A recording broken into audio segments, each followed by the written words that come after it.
അത് യാഥാർത്ഥ്യമാകുമ്പോൾ ഒരുപാട് ചർച്ചകളുണ്ടല്ലോ.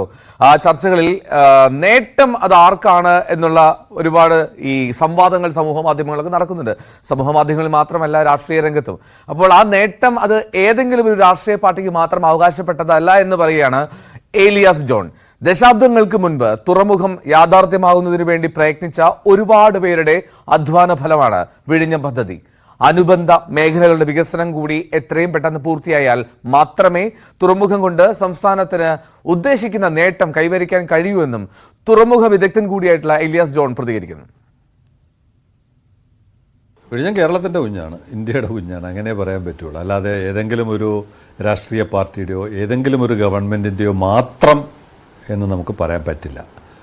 കാരണം നമുക്ക് വിസിബിളായിട്ട് തോന്നുന്നത് 2015 ശ്രീ ഉമ്മൻചാണ്ടി കല്ലിട്ട് നിർമ്മാണം ആരംഭിക്കുന്ന ഒരു ചരിത്രം നമ്മുടെ മുമ്പിലുണ്ട്. ഒരുപാട് പ്രതിസന്ധികളെ അതിജീവിച്ചുകൊണ്ട് പിണറായി സർക്കാർ അത് പൂർത്തിയാക്കുന്നു. ഒബ്വിയസ് അല്ലേ, എല്ലാവർക്കും അറിയാം. രണ്ട് ഗവൺമെൻറ്റിനും ഇതിന് പങ്കുണ്ട്. ഞാനങ്ങനെ വലിയ വെല്ലുവിളി വിഴിഞ്ഞും ഈ ഘട്ടത്തിൽ ഉയർത്തുമെന്നൊന്നും ഞാൻ പറയുന്നില്ല. നമ്മളൊരു ചെറിയ തുടക്കമാണ്. 10 ലക്ഷം കണ്ടെയ്നറാണ് നമുക്ക് കൈകാര്യം ചെയ്യാനുള്ള ശേഷി, കപ്പാസിറ്റി. ഇപ്പോൾ ഭാവിയിൽ നമ്മളെല്ലാവരും കൂടി ഭയങ്കരമായ എഫേർട്ട് എടുത്ത് നമ്മുടെ സ്വപ്നത്തിലുള്ള ഒരു തുറമുഖമായി മാറ്റി ഒരു 2 കോടി 3 കോടി 4 കോടി 5 കോടിയൊക്കെ വിഴിഞ്ഞം എന്തെങ്കിലും ഹാൻഡിൽ ചെയ്യുന്നു എന്ന് പറയുന്ന ഒരു ഘട്ടത്തിൽ തീർച്ചയായിട്ടും അവർക്കെല്ലാം വലിയ ഭീഷണിയായി മാറും. ഇപ്പോഴും തീർച്ചയായിട്ടും അവർക്കൊരു ഭീഷണി ഉണ്ടില്ല എന്ന് ഞാൻ പറയുന്നില്ല.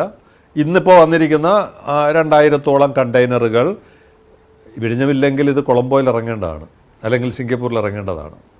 ആ അർത്ഥത്തിൽ അവർക്കൊരു നഷ്ടമാണ്. അത് ഇനിയുള്ള ദിവസങ്ങളിൽ ഇത് കൂടിക്കൊണ്ടിരിക്കും. അപ്പോൾ അവിടെ ഇതിനെല്ലാം അതിൻ്റെ കണക്കുണ്ട്, എത്ര ഡോളറാണ് വരുമാനം എന്നുള്ള കണക്ക് വരെ ഉള്ളപ്പോൾ അത്രയും വരുമാനം അവർക്ക് നഷ്ടപ്പെടുകയാണ്. ആ അർത്ഥത്തിൽ ചെറിയ വെല്ലുവിളി, ചെറിയ ഭീഷണിയായി വിഴിഞ്ഞം രൂപപ്പെട്ട് തുടങ്ങി. വിഴിഞ്ഞത്തിൻ്റെ പണി തുടങ്ങുമ്പോൾ തന്നെ കൊളംബോയിലൊക്കെ കൃത്യമായും അത് സംബന്ധിച്ചിട്ടുള്ള ഡിസ്കഷൻ അവരുടെ പൊളിറ്റിക്കൽ സർക്കിളിൽ ഉണ്ടായിട്ടുണ്ട്, അവരുടെ മാധ്യമ മേഖലയിൽ ഉണ്ടായിട്ടുണ്ട്.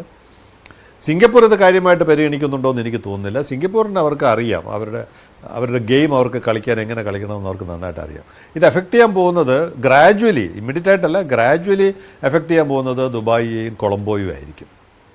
ഷിപ്പിംഗ് സെക്ടറിൽ, പോർട്ട് സെക്ടറിൽ ഒരു ഇമ്പാക്റ്റ് ഉണ്ടാക്കാൻ പോകുന്ന ഈ 2 പോർട്ടുകളെ ആയിരിക്കാം. രാജ്യമെന്നുള്ള നിലയ്ക്ക് ഈ ഇൻവെസ്റ്റ്മെൻറ്റ്സ്, ചൈനയിൽ പോയിരിക്കുന്ന പല ഇൻവെസ്റ്റ്മെൻറ്റ്സും ഇന്ത്യയിലോട്ട് വരാൻ വിഴിഞ്ഞം കാരണമാകുന്നതിലൂടെ അതാണ് ചൈന കാണുന്ന ഭീഷണി. അല്ലാതെ ഷാങ്ഹായ് പോർട്ടിന് ക്ഷീണമുണ്ടാകും എന്നുള്ള തരത്തിൽ അവരൊരിക്കലും കണ്ടിട്ടില്ല, ഇനിയും കാണത്തുമില്ല. പക്ഷേ അവിടെ പോയിരിക്കുന്ന ഇൻവെസ്റ്റ്മെൻറ്റ്സ് നമ്മുടെ ഇവിടെ തമിഴ്നാട്ടിൽ വളരെ പെട്ടെന്ന് വരും, കർണാടകയിൽ വരും, ക്രമേണ കേരളത്തിൽ വരുന്നത് ചൈനയ്ക്ക് വലിയ നഷ്ടമാണെന്നുള്ളത് അവർ വളരെ നേരത്തെ തിരിച്ചറിഞ്ഞു. അതുകൊണ്ടാണ് അവർ ഈ പോർട്ട് പൂർത്തീകരിക്കുന്നതിന് ഒരുപാട് തടസ്സങ്ങൾ പല വിധത്തിൽ സൃഷ്ടിച്ചുകൊണ്ടിരുന്നത്. ഇത് വിഴിഞ്ഞം തുടങ്ങുന്ന കാലം തൊട്ടേ നമ്മൾ കേൾക്കുന്നതാണ്.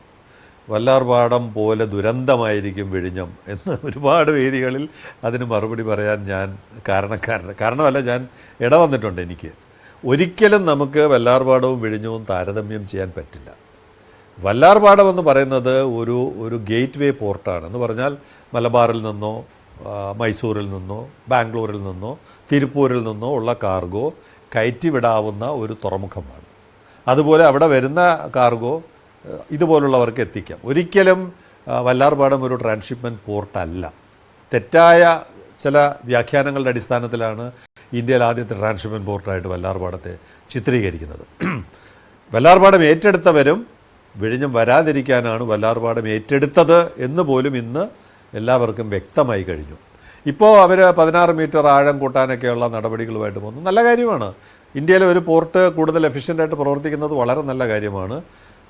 വല്ലാർപാടത്തിനുണ്ടായ നഷ്ടം ഒരിക്കലും വിഴിഞ്ഞത്ത് ആവർത്തിക്കില്ല. വിഴിഞ്ഞവും വല്ലാർപാടമായിട്ട് യാതൊരു ബന്ധവുമില്ല. വിഴിഞ്ഞം ആദ്യത്തെ വർഷം മുതൽ തന്നെ ലാഭത്തിലായിരിക്കും, പ്രവർത്തന ലാഭത്തിലായിരിക്കും പോകാൻ പോകുന്നത്.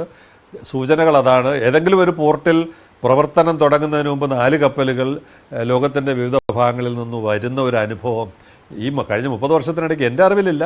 ആരെങ്കിലുമൊക്കെ അതുണ്ടെങ്കിൽ പറഞ്ഞു തന്നാൽ പഠിക്കാൻ തയ്യാറാണ്. അപ്പോൾ അത്രയും പോസിറ്റീവായിട്ടാണ് വിഴിഞ്ഞത്തെ ലോകം കാണുന്നത്, ഇൻഡസ്ട്രി കാണുന്നത്, സ്റ്റേക്ക് ഹോൾഡേഴ്സ് കാണുന്നത്. വിഴിഞ്ഞം അതിൻ്റെ ഒരു കുതിപ്പ് തുടങ്ങിയിട്ടേ ഉള്ളൂ. വലിയ തോതിലോട്ട് അത് മുന്നോട്ട് പോകും.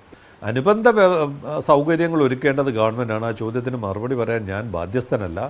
പക്ഷേ അത് ചെയ്യാതിരുന്നാൽ വലിയ നഷ്ടമാവും, വലിയ ദുരന്തമാവും. യാതൊരു ഇൻവെസ്റ്റ്മെൻറ്റ്സും ഈ നാട്ടിൽ വരില്ല. ഒരു റോഡ് ഒരു കണ്ടെയ്നർ ബ്ലോക്കായി, ഒരു പ്രശ്നമുണ്ടായി, റോഡ് തടസ്സപ്പെട്ടാൽ ഗ്ലോബൽ വാർത്തയാണ്. പ്രത്യേകിച്ച് വിഴിഞ്ഞത്തിനെതിരെ വാർത്ത കൊടുക്കാൻ ഒരുപാട് പേർക്ക് താല്പര്യമുള്ളൊരു നാട്ടിൽ എന്ത് നെഗറ്റീവ് സാധനം വന്നാലും പെട്ടെന്നത് പൊലിപ്പിക്കും. അതുകൊണ്ട് government, both state and central government, ഇതൊരു ആദ്യത്തെ പ്രൊജക്റ്റ്, രാജ്യത്തെ ആദ്യത്തെ പ്രൊജക്റ്റ് എന്നുള്ള നിലയ്ക്ക് പ്രധാനമന്ത്രിയുടെ നേതൃത്വത്തിലാണ് ഇതിൻ്റെ എക്സ്പാൻഷനെ കുറിച്ച് ചിന്ത വരേണ്ടത്, പ്ലാനിങ് വരേണ്ടത്. നീതി ആയോഗിൻ്റെ ഒരുപാട് ഇടപെടൽ ഇതിനകത്ത് ആവശ്യമുണ്ട്. ആ അർത്ഥത്തിൽ ഇൻഫ്രാസ്ട്രക്ചർ വളർന്നില്ലെങ്കിൽ, വികസിച്ചില്ലെങ്കിൽ നമ്മൾ പറഞ്ഞ കാര്യങ്ങളെല്ലാം ചുരുങ്ങിപ്പോവും.